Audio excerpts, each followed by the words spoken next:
هذه رسالة إلينا نحن كجزائريين ورسالة إلى إخواننا المغاربة. شوفوا معايا هذه الرسالة الرائعة والمؤثرة من هذا الشيخ الجزائري وكيوجهها للمغاربة والجزائريين. سمعوا الهضرة ديالو ونتلاقاو في الآخر. هذه رسالة إلينا نحن كجزائريين ورسالة إلى إخواننا المغاربة.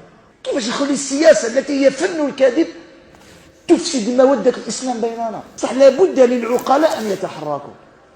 هذوك خوتنا في الله وإحنا خوتهم في الله، يجمعنا الإسلام يا إخوان.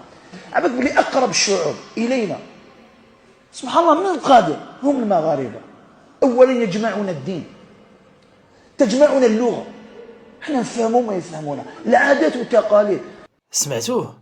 هذا هو خير الكلام. جزاك الله خيرا على هذا الكلام. احنا كمغاربة بالنسبة لنا حنايا ما تنديروا لا فتنة الأول.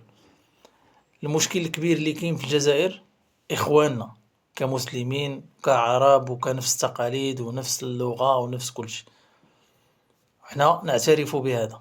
حنا الحمد لله ما كنديروا لا فتنة الأول، ولكن المشكل ديالهم هما هو أنهم هاد الشيء تيقريوه للدراري الصغار. هذا هو أكبر مشكل، يعني باش تيطلع المرض مع الدراري الصغار. وأنتم سمعتوا الكلام ديال الشيخ وهذا الشيء اللي خصو يكون، وهذا هو الكلام الصحيح. فهمتوا؟ صدق.